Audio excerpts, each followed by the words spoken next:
हम स्टार्ट करेंगे question number 11 पे। और ये क्वेश्चन पेपर जो है इग्नू पीएचडी केमिस्ट्री का है और इसका ईयर जो है वो है 2018। तो इसका पहला क्वेश्चन नंबर 11 जो कि बेस्ड है टुनागो डायग्राम पे, जिसके अंदर the complex it is source spectrum with two bands at 21,550 per centimetre and 29,800 per centimetre. Which of the following transition will be responsible for the band at 21,550 per centimetre. हमें इसमें बताना है कि कौन सा ट्रांजिशन कॉरस्पॉन्ड होगा 21,550 के। तो इस क्वेश्चन को अगर हम देखें, कॉम्प्लेक्स जो गिवन है वो क्वेश्चन नंबर 11 जो कॉम्प्लेक्स गिवन है COEN ट्राइस 3 पॉजिटिव। तो इसके अंदर जो कॉम्प्लेक्स में EN है it act as a strong field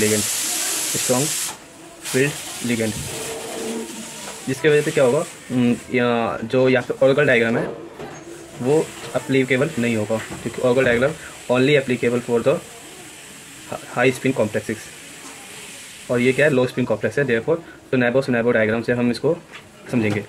तो जैसे आप इस साइड में पिक्चर में देख सकते हैं, यहाँ पर टुनागो डायग्राम का एक पिक्चर दिखाया गया है जिसके अंदर बताया गया है कि किस तरह से जो ट्रांजिशन है वो होती हैं। आप देख सकते हैं इस पिक्चर में, ऊपर जो पिक्चर है इस पिक्चर में पहला जो ट्रांजिशन है वो फ्रॉम A1 से लेकर कहाँ तक गया है, ये 1 से रिप्रेजेंट किया है, ठीक है। और जो अगला ट्रांजिशन है 2 करके वो दिखाया गया है फ्रॉम 1A1 टू 1T1, ठीक है।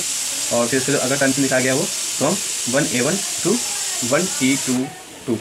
तो हमें बता रहे कौन सा कॉरस्पॉन्डिंग है। तो ऑप्शन से आप देख सकते हैं जो ट्रांजिशन है वो मिनिमम है, ट्रांजिशन जो है लोवेस्ट है। ये 21,550 पर सेंटीमीटर जो ट्रांजिशन गिवन है ये लोवेस्ट ट्रांजिशन है।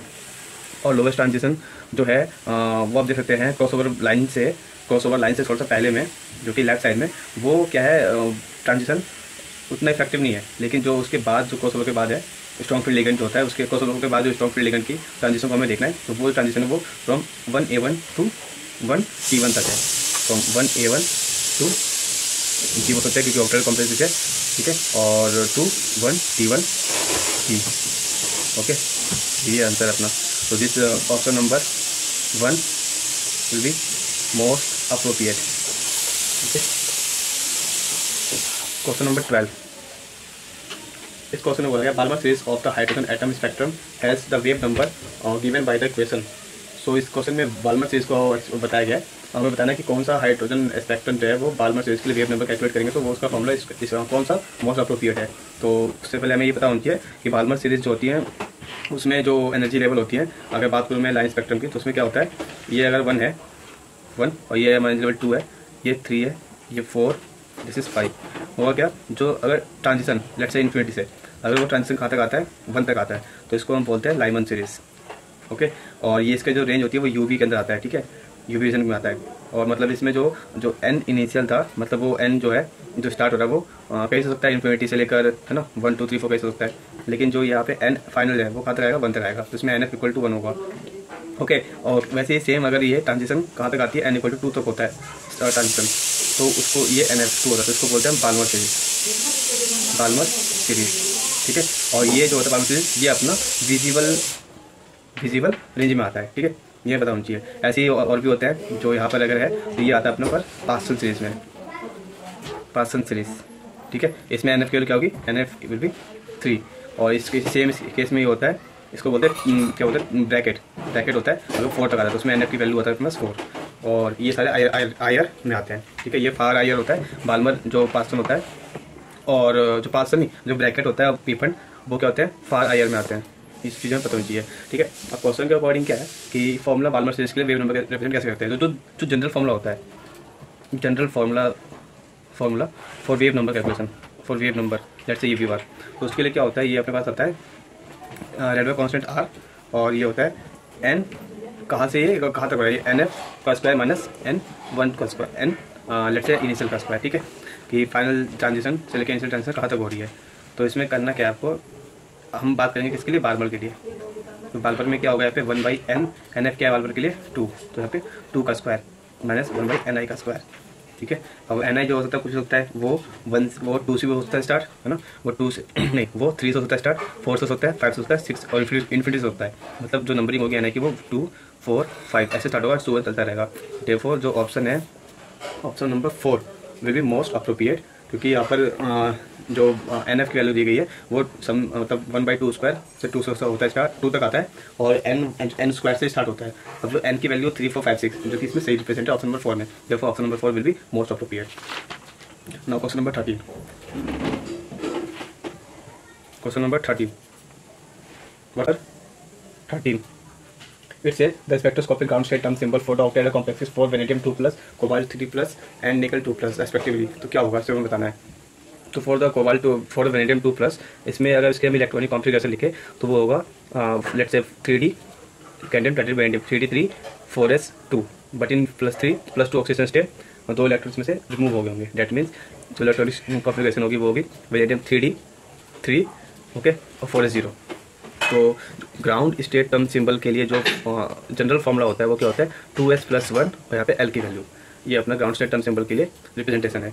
तो इसमें अगर डी में इलेक्ट्रॉन फिल करके देखेंगे and it says it octahedral aqua complexes, that means there aqua ligand attached octahedrally to this 3 elements. ठीक है, तो इसमें क्या होगा ऑक्टाहेड्रल है, ऑक्टाहेड्रल में 2+ act as weak field ligand. ठीक है, so no pairing will be occur. तो 1 2 3 इलेक्ट्रॉन फिल होगा। ठीक है, यहाँ पे +2 +1 ये 0 होती है कि मैग्नेटिक क्वांटम नंबर वैल्यू हमें कैलकुलेट करना है। ठीक है, तो इसमें जो स्पिन की वैल्यू होगी क्या होगी नंबर ऑफ अनपेयर्ड इलेक्ट्रॉन है ना, तो 3/2। तो स्पिन मल्टीप्लिसिटी आएगी वो होगी 2 × 3/2 +1 2s+1 से, तो इसकी वैल्यू हमको आएगी 4। ओके, तो ठीक है, और उसके बाद अब उसका क्या करना है, हमें निकालनी है एल की वैल्यू। तो एल की वैल्यू क्या होगी +2 +1 और 0 कितना हो गई है +3। ठीक है, और इसके कॉरस्पॉन्डिंग कौन सी वैल्यू आती है एफ की, तो ये अपने पास आएगा 4f। ठीक है, दैट मीन्स जो इसकी ग्राउंड स्टेट टर्म सिंबल हो 4f होगी। Okay, now for the cobalt in +3 oxygen state, so cobalt with attach aqua ligand in +3, इस केस में जो H2O है वो act as a strong field ligand. Okay, therefore the filling of d orbital would be like this 1 2 3 there is a pairing. Okay, तो 3 4 5 let's say इसका electronic configuration जो होगा वो होगा D 3D 6। ओके, 3 इलेक्ट्रॉन निकल गए, 3D 7 4s2 होती है, तो 3 इलेक्ट्रॉन निकलने के बाद इसकी इलेक्ट्रॉनिक कॉन्फ़िगरेशन 6 होगी, मतलब 6 इलेक्ट्रॉन है इसमें, इस तरह से फिल होगा। ओके, सो यहाँ पे जो स्पिन की वैल्यू होगी क्या होगी, नंबर ऑफ अनपेयर्ड इलेक्ट्रॉन 0 है तो इसीलिए यहाँ पे 0 आएगी, और स्पिन मल्टीप्लिसिटी क्या जाएगी 2 × 0 + 1, दैट मीन्स ये 1 आएगा। ठीक है, और जो एंगुलर मोमेंटम की वैल्यू होगी L वो कितनी होगी +2 + 1 0। ओके, तो +2 दो बार 2 इलेक्ट्रॉन है +1 + 1, तो ये कितने आएगा अपने पास 4 + 1 5 और 1 6, तो 6 आएगी। और 6 कॉरस्पॉन्डिंग कौन सी हमारे पास ग्राउंड स्टेट टर्म सिंबल होती है, तो ठीक है, तो उसके कॉरस्पॉन्डिंग कौन सिंबल होती है, ये अपना होता है अगर SPD ओके FGH। ठीक है, तो और ये अपना 6 है, तो 0 1 2 3 4 5 और I 6, तो यहाँ पे क्या आएगी वैल्यू इसकी I, और यहाँ पर जो स्पिन कर ली थी 1, तो ये इसका कांस्टेंट टर्म सिंबल होगा फॉर कोबाल्ट 3+ के लिए। नाउ फॉर निकल 2+, तो निकल 2+ के लिए क्या होगा इसमें लेट्स से इसकी इलेक्ट्रॉनिक कॉन्फ़िगरेशन है 3D 8 4s2 2 इलेक्ट्रॉन निकल गया तो 3D 8 बचेगा। इसकी इलेक्ट्रॉनिक फीलिंग कैसे होगी 1 2 3 4 5 6 7 8, तो जो स्पिन की वैल्यू आएगी वो 2/2, और स्पिन मल्टीप्लिसिटी जो होगी वो क्या होगी 2 × 2/2 + 1, दैट मीन्स ये 3 आएगा। और जो L की वैल्यू आएगी वो क्या होगी +1 +2 सॉरी +2 +1 0 -1 -2। ठीक है, तो यहाँ पे +2 +2 4 प्लस का प्लस में +1 +1 2 -0 0 रहेगा, -1 -2, तो टोटल वैल्यू कितनी आएगी दिस विल कैंसिल दिस, और 4 - 1 that is 3, that means corresponding to F, तो L की वैल्यू F आएगी। तो इसकी जो ग्राउंड स्टेट टर्म सिंबल होगा 2s+1 दैट इज 3, और जो L की वैल्यू वो F, तो ये अपने पास ग्राउंड स्टेट टर्म सिंबल होगा। एंड इस क्वेश्चन में कुछ मिस प्रिंटिंग है शायद, कुछ गड़बड़ है, and I don't know the I don't have the answer key of that question paper, so I think the most appropriate answer, actually the answer is different.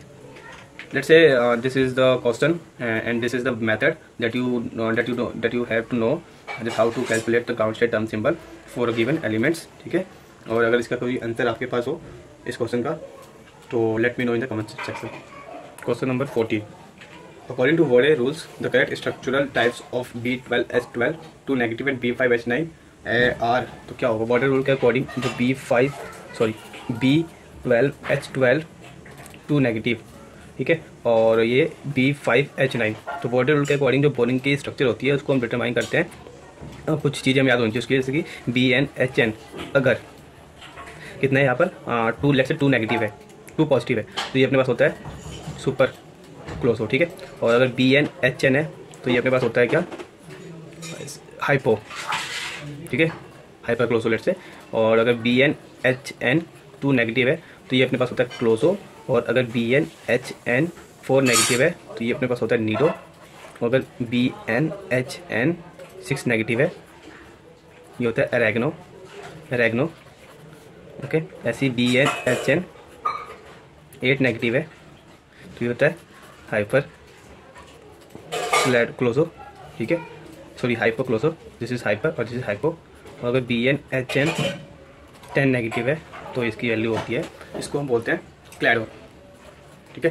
तो ये पता होना चाहिए। अभी अकॉर्डिंग टू क्वेश्चन इसमें क्या है कि B12 2 नेगेटिव, तो 2 नेगेटिव है, दैट मीन्स ये किसको मैच कर रहा है, ये क्लैजो को, तो क्लोजो इसका ऑप्शन है किसके लिए, इसके लिए आंसर जो है वो क्लोजो टाइप बॉन्ड स्ट्रक्चर है इसका। और B5H9 के लिए मैं इसको in terms of general formula के टर्म में लिखूँ तो B5H9 और या 4 नेगेटिव, 5 and 4 9, 4 नेगेटिव, तो ये 4 नेगेटिव रिप्रेजेंट नीडो,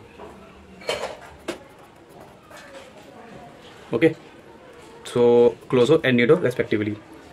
सो B12H12 के लिए closo and nido, was closo and nido, तो option 1 will be most appropriate. Choose the isoelectronic pair amongst the following, तो हमें बताना आइसोइलेक्ट्रॉनिक पेयर क्या, पॉसिबली हम इसके इलेक्ट्रॉन को काउंट कर लेते हैं, ओके।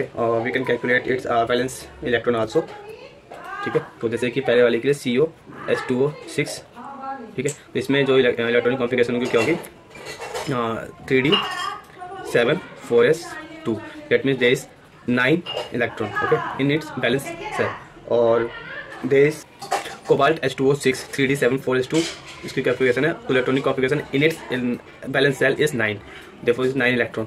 और for the other complex given NH3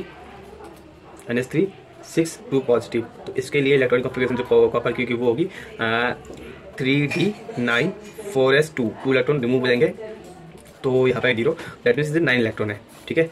और इस अगर Mn की बात करूँ MnCO5 में, तो इसमें कितने इलेक्ट्रॉन है पास 3D7 4s2, sorry 3D7 not 3D5 4s2, there is 7 electron. And if I am talking about chromium CO6, then we have it has 3D4 4s2, that means there is 6 electron, okay. Therefore option 1 and 2 is isoelectronic, that means having same number of electron, therefore option first is most appropriate. Number 16, the blue copper protein like azurine have an intense blue color due to, so here is asking about blue copper proteins में किस तरह की transition होती है और जिसका से intense colour होता है एजोरिन का। तो ब्लू कॉपर प्रोटीन एक तरह का प्रोटीन होता है ना, और ये क्या होता है, ये 2 तरह होता है, प्लास्टोसाइनिन और एजोरिन। तो एजोरिन के बारे में बात किया गया है, तो इसमें किस तरह के वो होते हैं लिगेंड के वजह से, किस लिगेंड से लिगेंड क्या होता है, ट्रांजिशन होता है, जिसका से कि ये इंटेंस कलर होते हैं। तो इसके लिए क्या है, हमें थोड़ा सा ब्लू कॉपर प्रोटीन जो कि बैक्टीरिया में मिलता है, ये azurin which is found in bacteria, okay. तो इसके जो स्ट्रक्चर, इसका जो स्ट्रक्चर होता है वो होता है कॉपर, ये सिस्टीन लिगेंड का जो सल्फर होता है वो अटैच होता है, और इधर नाइट्रोजन होता है हिस्टीडीन का, ओके। और यहाँ पे ऑक्सीजन होता है ग्लाइसिन का ऑक्सीजन, और यहाँ पर N का हिस्टीडीन होता है, ठीक है। तो ये इसमें इसका स्ट्रक्चर है, और इट हैज पे यहाँ पर S ऑफ मिथाइन का यहाँ पे क्या होता है, मिथाइन के यहाँ पे S होता है, सल्फर अटैच होता है। तो पूछा कि इंटेंस कलर क्यों आता है, मान लीजिए यहाँ पे सल्फर के पास लोन पे इलेक्ट्रॉन है, इसका स्टील इलेक्ट्रॉन पेटी है, तो इसमें इलेक्ट्रॉन दे देगा। तो इसका क्या होता है, ligand to metal, okay, ligand to metal charge transfer होता है। तो इसलिए इसका जो ट्रांजिशन, वो जो इसका कलर है वो इंटेंस होता है, ठीक है, इंटेंस होता है, ठीक है। Therefore option 1 is correct, option 1 is most appropriate. This fact is related to the question number 16, where I was talking about and I was taught that there is a intense color there is intense color due to ligand to metal charge transfer only. So I found some research paper जहाँ पर मैंने देखा कि जो cysteine से copper 2+ ये transition होती है, ठीक है, जिसकी वजह से ligand to metal charge transfer होता है, जिसकी वजह से इंटेंस कलर आती है 620 नैनोमीटर पे। तो according to research paper the option 1 is most appropriate, okay. So मैं आपके लिए वो क्वेश्चन पेपर डिस्क्रिप्शन में लगा दूंगा।